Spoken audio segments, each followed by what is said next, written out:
After his grand summer offensive fell flat, Russia's President Vladimir Putin is about to enter his winter nightmare. Through a series of precise, calculated strikes, Ukraine has obliterated Russia's last hope of maintaining its war effort and its most important resource, fuel. Shortages are being reported far and wide across the nation, prices are rising, and some stations have even imposed strict limits on how much gas each customer can buy at a time. The Russian population is increasingly feeling the effects of the war in their everyday lives. It's an unsustainable situation, and one that even Putin will struggle to talk his way out of. Reports on the scale of these shortages and strikes differ depending on the source, but the overall trend is clear.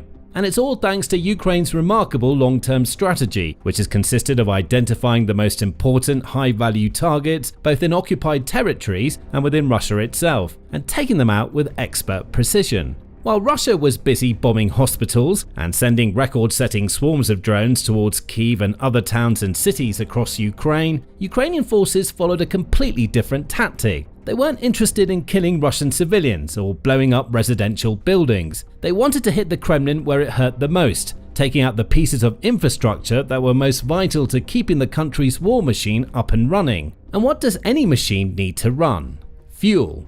So, time and time again, reports have surfaced of Ukrainian drones or missiles hitting Russian oil refineries, as well as fuel storage facilities, pipelines and depots. In the last couple of months alone, explosions have rung out at numerous locations all over Russia, including some that are literally hundreds of miles beyond the borders of Ukraine. Places like Volgograd, Saratov, Ryazan and Krasnodar have all felt the force and fury of Ukraine's drones raining down upon them, setting millions of tons of oil ablaze in an instant and dramatically depleting the Kremlin's fuel supplies. And even though Russians are forbidden from sharing images or footage of drone strikes online, videos have still started to spread across Telegram channels and other social media networks, showing fires, explosions, and thick clouds of smoke filling the skies above these refineries. The effects weren't felt straight away, as Russia is, after all, one of the world's biggest oil producers. At peak capacity, this country can make over 11 million barrels of oil in a single day, so one damaged refinery here and there isn't enough to have any sort of immediate impact. Indeed, Russia, and its leader, Vladimir Putin, has long relied on its gigantic fuel industry to exert power and influence around the world. The industry has also, in more ways than one, paid for the war in Ukraine. Even when Western nations imposed sanctions on Russia and slashed their investments in Russian energy, the Kremlin simply started selling more of its oil and other resources to other nations like India and China, relying on these Asian investors to prop up its economy and allow it to keep spending exorbitant amounts on the war.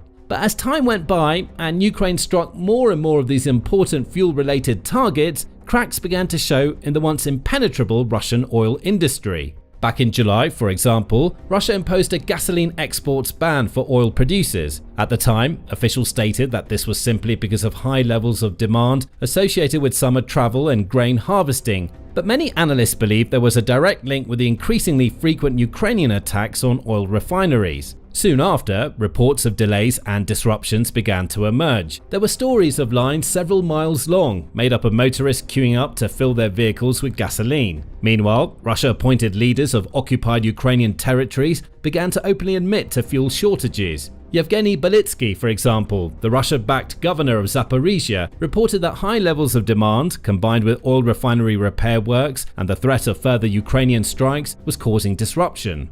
In the Zaporizhia region, the fuel shortage is further complicated by logistic issues and the threat of enemy attacks on fuel trains. The Kremlin's leader in Crimea too, Sergei Aksyonov, acknowledged the issues. "This is an objective situation which could last up to a month or more," he said, going on to admit that the problem would likely persist for as long as the war continued. The very fact that officials have been speaking out about this issue is a big deal, since Russian officials generally tend to say whatever the Kremlin wants them to say and often avoid openly admitting when things are going wrong. This was pointed out by the American non-profit research group and advocacy think tank, the Institute for the Study of War, ISW, which wrote in its Russian offensive campaign assessment for September 11. Russian state media is acknowledging the growing gasoline shortages in Russia, but is downplaying the role that Ukraine's deep strike campaign is playing in generating these shortages. The Russian Independent Fuel Union, an association of gas station owners, stated in an interview with Russian state newspaper Izvestia on September 10 that over 10 Russian federal subjects are experiencing fuel shortages, including Ryazan, Nizhny Novgorod, Saratov and Rostov Oblasts, far eastern regions and occupied Crimea, and that fuel shortages are also reaching central regions such as Nizhny Novgorod Oblast. Russian State Duma Anti-Monopoly Committee Expert Council member Dmitry Tortev told Izvestia that local fuel shortages are becoming widespread in Russia. Russia Independent Fuel Union representatives stated that many gas stations have not received refinery deliveries for several weeks, forcing some gas stations to shut down. While Russian officials have generally preferred to blame fuel problems on things like tourism and the farming sector, the truth of the matter is clear to see. Ukraine's drone and missile strikes have absolutely played a huge part in causing these shortages, as the ISW notes.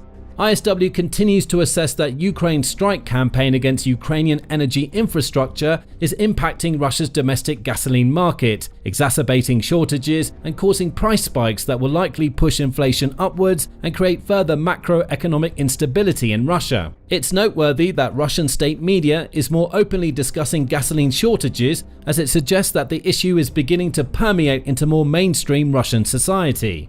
This is not the kind of crisis that's going to go away or get better overnight. In fact, it's getting worse at a rapid rate, and people all over Russia are feeling the effects day in and day out. The shortages are spreading to additional regions, fuel stations are being forced to close, and certain fuel types are becoming almost impossible to find. As noted by open source intelligence analyst Visioner on X, Russia is facing a severe fuel crisis after Ukrainian UAV strikes on refineries. Gasoline shortages have already spread to more than 20 regions. While the shortage was previously recorded in the Far East and Crimea, in September it spread to 10 more regions: Ryazan, Nizhny Novgorod, Saratov, Samara, Ulyanovsk, Penza, Rostov and Astrakhan regions, as well as Kalmykia and Tatarstan.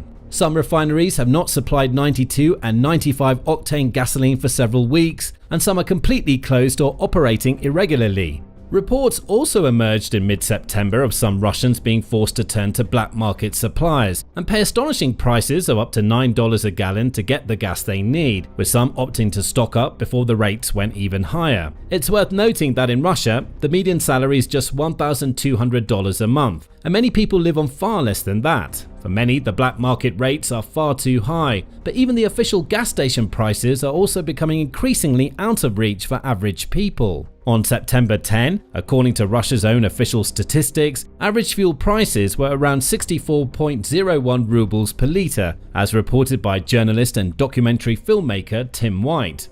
Even Russia's official statistics, which are massaged to acceptable levels, begin to show fuel problems. The current average pump price is 64.01 rubles per litre, up to 2.6% in a month, equates to over 30% if continued throughout the year. The real price is likely 66 rubles per litre.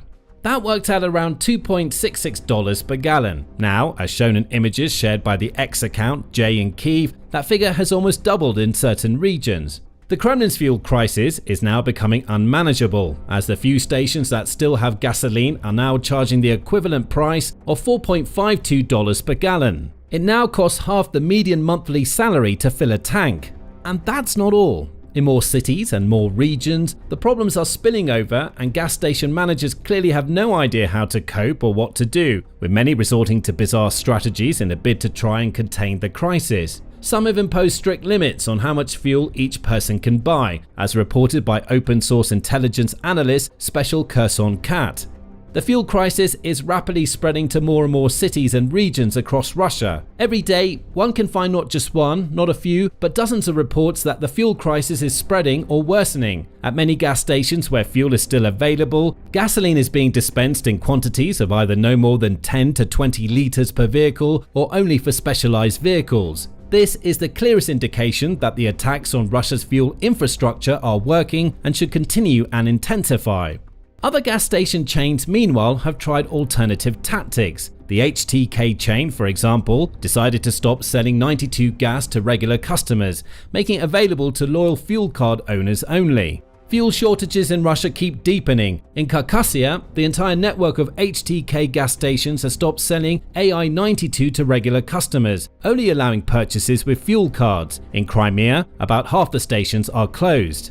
The huge Lukoil chain, meanwhile, decided to go in the opposite direction, announcing the cancellation of fuel cards in one region and banning customers from buying filling up cans with gasoline. In short, it's absolute chaos in many Russian regions, as well as occupied territories like Crimea, where one local activist revealed, "In parts of Crimea, the situation is critical. Many stations have closed completely. At the ones still open, there's no gasoline, only diesel and natural gas. With the planting season beginning, this threatens to derail it. Local authorities have introduced a ration system. Only government vehicles are allowed to refuel." Meanwhile, in the Nizhny Novgorod region, home to one of Russia's largest cities, school buses have been unable to pick up children due to the lack of gasoline at local stations, even though regional authorities continue to boldly claim there are no major issues. Even in the far east of Russia, as far from the conflict in Ukraine as possible, the effects are being felt. A regional governor, Alexei Maslov, recently had to respond to concerns among the population, promising them that more fuel was on the way. "We see and understand your concerns about queues at gas stations and difficulties with refueling. There is no physical shortage of fuel in the Vanino district, and queues at gas stations are caused by repair work at refineries and rush demand. In the coming days, new batches of gasoline will arrive, which will meet the needs of the population until October 12. Maslov also urged people to stop panic buying, as this would only make the problem worse. The purchase of fuel by motorists for future use, this has created an artificial shortage. When some gas stations run out of gasoline faster, the new batches are delivered and kilometers of queues form at others. The most important thing we can do now altogether is to stop panic buying."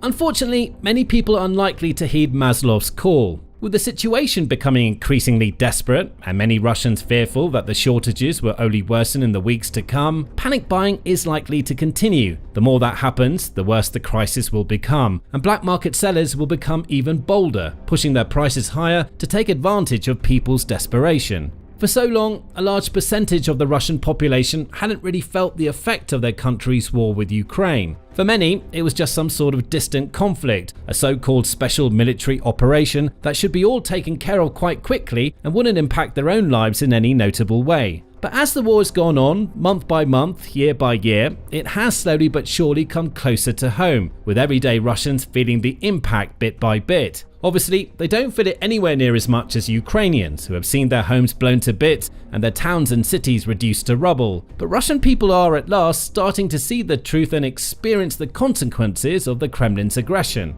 And everything they're experiencing is negative. Their lives have not improved in any way because of the invasion of Ukraine. They've only become worse, and it's not just because of the gas crisis. Prices of food and other everyday essentials have also skyrocketed across the country in recent times. The Russian people feel increasingly isolated and cut off from the rest of the world, and the government is controlling almost every aspect of their lives, restricting everything from their freedom of speech to the websites they're able to access on their phones and computers. That's not to mention the ever-increasing number of Russian families that have also been forced to mourn the loss of their loved ones in this needless war, with so many husbands, brothers, fathers and sons sent off to Ukraine, never to return. Russian media and government officials have done everything in their power to gloss over these issues, hide the harsh realities of the war, and paint a false picture of the conflict, telling the population that everything is going well. But they can't hide it any longer, and even staunch Russian nationalists and hardened military bloggers are starting to see behind the curtain. As revealed by military history author Chris_O on X, many of these bloggers are starting to complain. They no longer believe the Kremlin's official accounts or its bold statements about shooting down every single Ukrainian drone that enters Russian airspace. Many are breaking the rules, sharing images and videos of Ukrainian drones online and asking questions about how these attacks are being allowed to happen again and again with such regularity and efficacy. One blog, entitled 2 Majors, has called for the creation of a single unified agency to counter Ukrainian drones and urged those in charge to provide the necessary equipment and assistance to bring them down, stating, Currently, no one is held accountable and adequate measures will not be developed. We urge our esteemed capitalists to consider the need for somewhat more assistance to the Russian army, at least in terms of equipping the mobile fire teams guarding the skies around the oil refineries.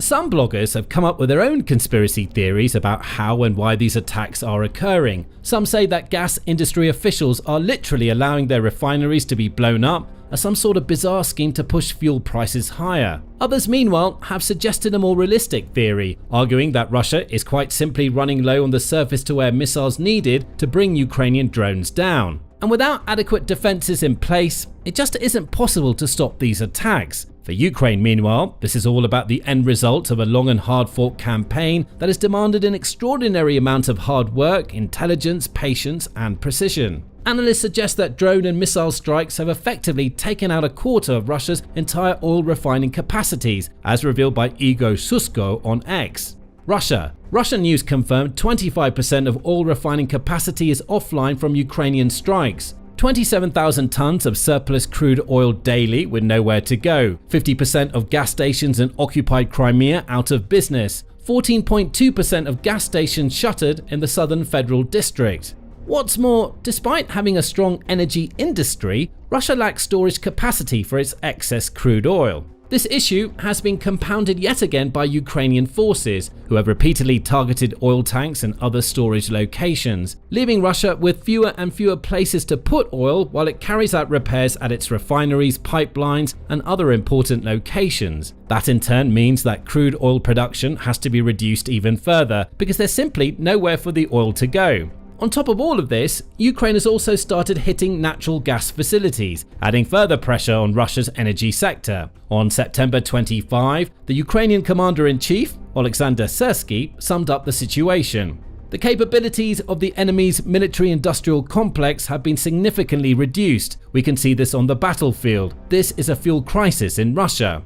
And it's a crisis that's only going to get worse, because Ukraine isn't slowing down or easing up on its attacks. Its drone units, like the Birds of Magyar, will continue to find any remaining Russian refineries in range and hit them as hard as they can. Each strike will diminish not just Russia's oil production capabilities, but also any hope it had left of winning this war. Because without fuel, even the mightiest armies are incapable of claiming land or conquering enemy territory. Without fuel, the Russian economy will continue to spiral. And without fuel, people all over the country will see their lives get worse. And when they look for someone to blame, their eyes will inevitably turn to their supposedly great leader, Vladimir Putin himself. Now, learn more about Putin's ever-growing list of worries and fears in our recent video, looking at how Russia's colossal losses in Ukraine and rising levels of domestic instability are piling pressure on the Russian president. Or check out our breakdown of the current situation in Pokrovsk, one of the most important strategic locations along the front lines of Donetsk, where Russian soldiers are dropping like flies. And finally, be sure to subscribe to our channel too for more updates, insights, and detailed breakdowns of the Russia-Ukraine war and other important conflicts around the world.